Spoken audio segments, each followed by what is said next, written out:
Muito bem, sejam bem-vindos ao curso Ciência Política e Guerra Cultural.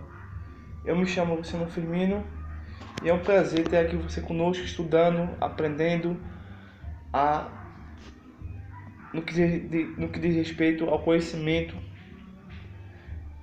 Hoje nós vamos dar continuidade ao nossa exposição a respeito do livro A Mentalidade Anticapitalista, do escritor Ludwig von Mises. Tá? Ele é um grande economista, um economista antimarxista, um economista anticomunista.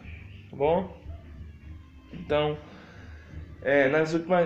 na primeira aula a gente viu algumas coisas sobre as características sociais do capitalismo e as causas psicológicas do seu descrédito. O autor trouxe para nós uma informação totalmente importante, onde ele mostra como o capitalismo ele é profundamente positivo, mas que existem críticos que questionam esses benefícios que o capitalismo traz para a individualidade e para a soberania de um determinado país. Entre outras coisas a gente viu isso, mas hoje nós vamos dar assim a continuidade ao raciocínio, tá? Então nós vamos aqui conversar um pouco a respeito sobre o ressentimento dos intelectuais. Vez ou outra eu irei trazer como a revolução cultural ou a revolução gramsciana tem tudo a ver com esse aspecto, o ressentimento dos intelectuais. Nesse grupo de neomarxistas, eles chamam de intelectuais orgânicos, né? São militantes anticapitalistas, tá? Que não vestem fardas, não carregam bandeiras, não ficam gritando em defesa de bandidos e corruptos, mas são pessoas aparentemente simples, normais, que estão inseridas em diversos contextos sociais para assim tentar multiplicar as ideologias, e essas ideologias são nefastas para toda a sociedade.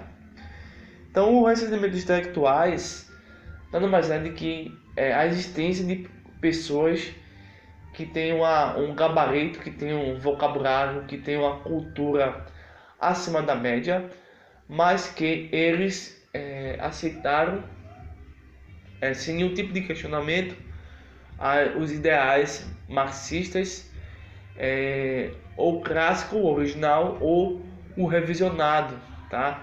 Que aqui no caso do Brasil é o Otando Gramsci.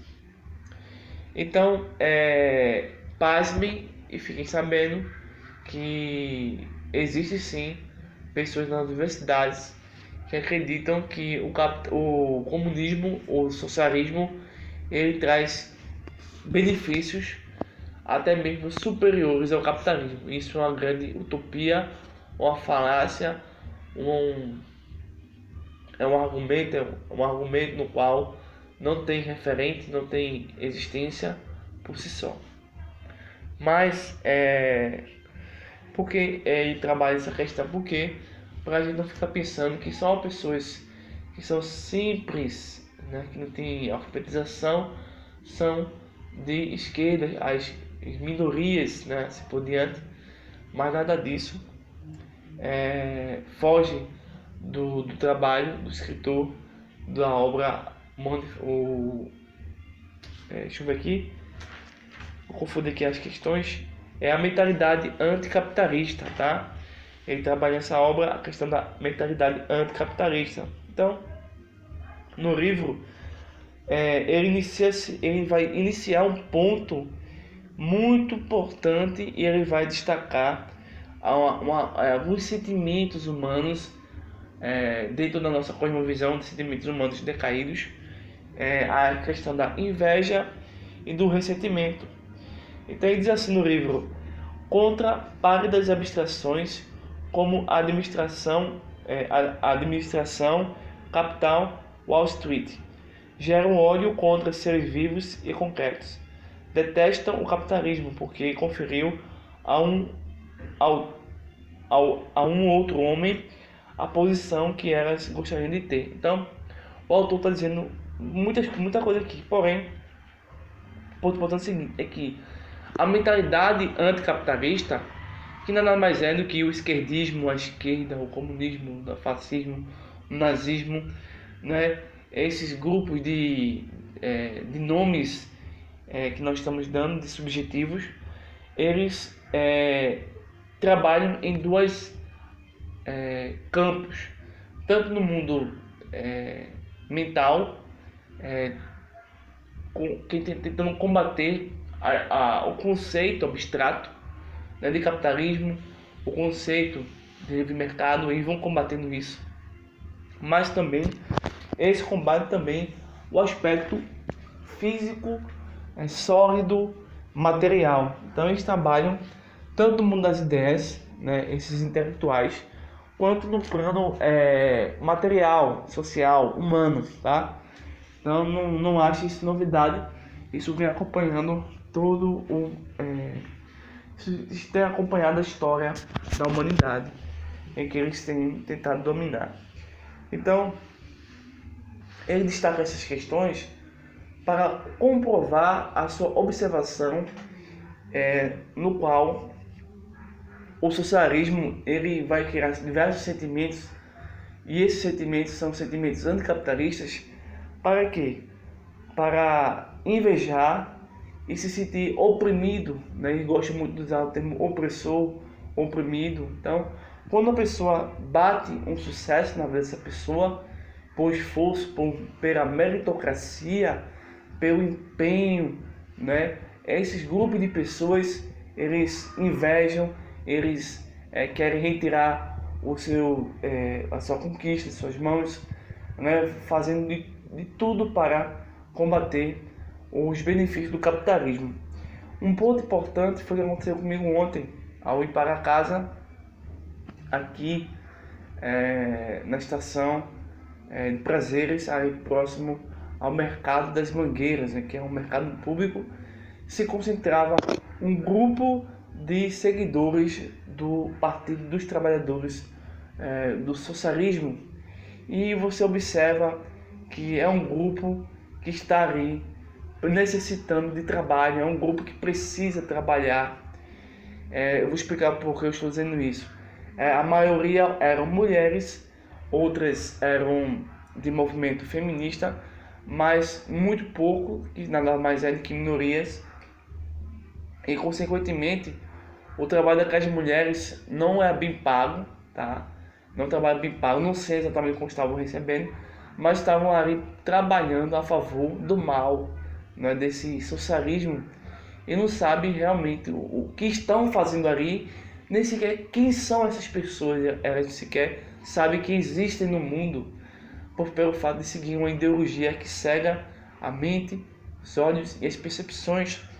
As pessoas criam essas manifestações em ambientes públicos para atrapalhar as pessoas que estão indo para o trabalho, as pessoas que estão voltando ao trabalho, as pessoas que estão em busca de emprego, né? Então, esses grupos de pessoas que se reúnem para combater e acusar capitalistas de seus próprios fracassos é uma observação que o autor, que eu estou citando, foi uma observação que eu pude ver, constatar no mundo real. Isso acontece, inevitavelmente, para tentar destruir o capitalismo.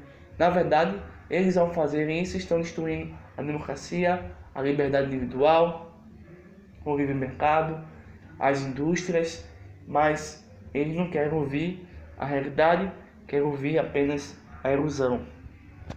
Bem, o autor ainda diz o seguinte: ele denuncia a organização econômica da sociedade, o abominável sistema capitalista. Se não fosse esse regime injusto, suas habilidades e talentos, seu zelo e seus feitos teriam proporcionado a alta recompensa que merece. Então, o que a gente pode dizer é o seguinte: é que qualquer pessoa, mas não todas as pessoas, se frustram e se atormentam pela hierarquia pela meritocracia e pelo sucesso de conhecidos. A partir do momento em que o socialismo começou a sua expansão desde a antiga União Soviética, indo para o Ocidente, chegando ao Brasil, você observa que as pessoas, quando absorvem a ideia ou a ideologia marxista, seja adiantando Gramsci ou do próprio Marx, tá? Ou também do feminismo, todos eles partem da mesma origem. Eles têm pavor, têm fobia, têm medo e não querem de jeito nenhum reconhecer a necessidade, a existência de uma hierarquia em diversos setores da sociedade, dentro de uma casa, dentro da igreja, dentro de uma empresa, dentro das estruturas de poderes das Forças Armadas e assim por diante. E também eles detestam 100% a ideia de que uma pessoa precisa se esforçar ao máximo para criar sua autoevolução e, consequentemente, mostrar por meio de seus atos a palavra meritocracia. A meritocracia é uma das palavras mais demonizada pela esquerda no dia de hoje, pois eles têm inserido nos meios de comunicação e nas redes de ensino essa distorção sobre essas palavras. E também eles fazem você observar uma pessoa que tem um progresso de sucesso, eles fazem você se sentir oprimido. E essa pessoa que está chegando ao topo dessa hierarquia, dessa meritocracia, desse benefício do capitalismo, é visto por eles e tentam passar para nós essa alimentação no qual há somente veneno de que essa pessoa que chegou ao sucesso pelos seus próprios méritos é uma pessoa que é um opressor. E tudo isso nada mais é do que um grande engodo da esquerda socialista. Bem, o autor aqui mostra que existem intelectuais que têm profunda aversão ou fobia pelo capitalismo. Quer espantar? Se você quiser espantar um comunista, um socialista de sua casa, escreva, pronuncie capitalismo. Eu amo capitalismo. Essa pessoa irá sair da sua frente. O autor, na sua obra, percebe algo interessante. Veja só, sua veemente aversão ao capitalismo não passa de um simples subterfúgio de ódio que sente pelo sucesso de alguns colegas. Então nada mais é de que, obviamente, alguns outros autores conservadores vão conceituar, definir o socialismo de outra forma. E tá aí tudo bem. Na nossa didática, no nosso raciocínio, o socialismo aqui é entendido como um grupo de pensamento, de atitudes também de ódio contra o sucesso de pessoas que chegaram a um determinado lugar por seus próprios méritos, por seu próprio esforço, pela sua própria determinação em conseguir algo melhor e não viver à custa do governo como eles querem fazer para toda a sociedade e assim enfraquecer a economia, destruir o PIB e acabar com a nossa vida em todos os sentidos que você puder imaginar. Bem, indo mais adiante, o autor escreveu sobre a tendência anticapitalista dos intelectuais americanos. Obviamente ele escreve a partir de uma perspectiva no qual ele conhece muito bem, mas aqui a gente não vai buscar o que podemos sim posteriormente depois, mas iremos aqui trazer os intelectuais no Brasil, né? Então o referente nosso aqui é o Brasil, né? Tá bom? Para não perder o sentido, mas na leitura do livro ele está falando sobre os intelectuais que aceitam a esquerda nos Estados Unidos. Pois bem, ele diz o seguinte, que isso é um fenômeno e que não se limita apenas a um país, ou seja, em diversos países o socialismo tem conquistado, tem conseguido adeptos, né, para sua manipulação. O autor diz o seguinte, é muito significativo que um grande número de físicos norte-americanos dedicados à pesquisa sejam simpatizantes do socialismo ou do comunismo. Bem, isso não é novidade. Pessoas ricas, bem instruídas, aceitarem ou o comunismo totalmente ou em parte. Certos pensadores, como Alexandre Costa, determinam que esse grupo de pessoas que aceitam o socialismo não são socialistas por esse nome, mas são globalistas. Novo grupo de pessoas, de pensadores que tentam unir doutrinas socialistas com o capitalismo. Daí surge o globalismo que advém do metacapitalismo. Também o autor escreve sobre ressentimento dos trabalhadores, de colarinho branco. O próprio Lenin foi um dos piores líderes da antiga União Soviética.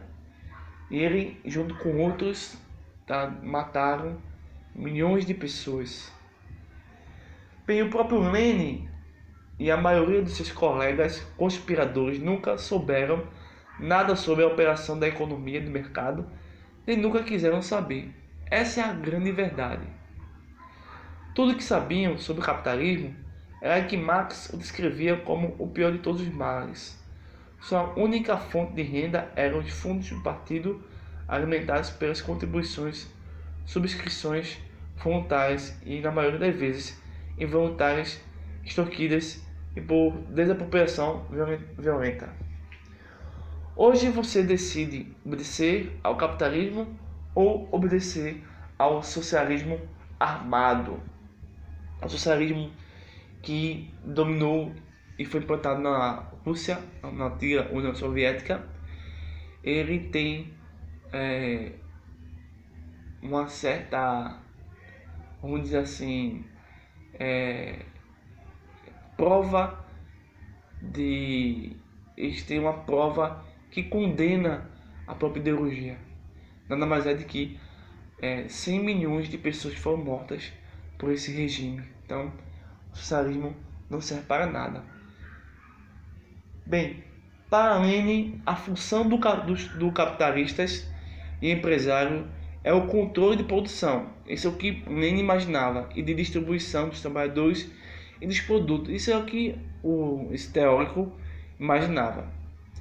Na realidade, a tarefa dos empresários e capitalistas é determinar com que finalidade os fatores de produção deverão ser utilizados, a fim de servirem da melhor maneira possível às necessidades dos consumidores, isto é, determinar o que se deve ser produzido, em que quantidade e com que qualidade. Então, preste muita atenção aqui, esse é um dos pontos mais importantes da obra, tá bom? Qualquer coisa você pode voltar ao vídeo e ouvir novamente. Bem, porém, não é este o significado que Lenin dá ao termo controle. A qualidade de marxista, ele não tinha noção de problemas que a administração das atividades de produção tem de enfrentar sobre qualquer sistema de organização social. A inevitável escassez dos fatores de produção e a certeza das condições futuras, as quais a produção tem de suprir a necessidade de selecionar a partir de um concentrante multidão de métodos tecnológicos apropriados, a consecução dos objetivos já determinados, aqueles que prejudicam o menos possível a atenção de outros afins, isto é, aqueles com os quais o custo de produção é a mais baixa. Nenhuma alusão a estes assuntos pode ser encontrada nas obras de Marx e Engels. Pois bem, meus amigos, se observa assim aqui que existe, obviamente, defeito em todos os sistemas criados pelo ser humano. Todos. tá? Todavia, no socialismo, esses defeitos ganham vida, ganham forma, ganham fôlego para destruir o socialismo no qual ele não está no controle. Então, você observa também que um dos pensadores marxistas da antiga União Soviética tinha falsas concepções a respeito do capitalismo, mas muitos deles conseguiam esperar mais um tempo para depois se expandir. Eu espero que vocês tenham entendido essa nossa questão a respeito dessa segunda aula explicativa, no qual nós estamos trabalhando a mentalidade anticapitalista. Então, esse ditador, assassino, tinha uma concepção estranha e errônea sobre o capitalismo. E assim, a maioria das pessoas tem uma concepção, uma mentalidade anticapitalista, muitas das vezes sem querer. Então, espero que vocês tenham gostado do vídeo. Então, esperem a próxima semana para poder postar aí mais alguns estudos. Nós estamos estudando a mentalidade anticapitalista. Então, se você tiver também alguma dúvida, quiser tirar algum pensamento que não foi bem esclarecido, entre em contato com o nosso WhatsApp, tá? Para a gente poder fazer uma tutoria e mandar áudios explicando o assunto. Então, bons estudos e até o próximo vídeo. E obrigado a todos.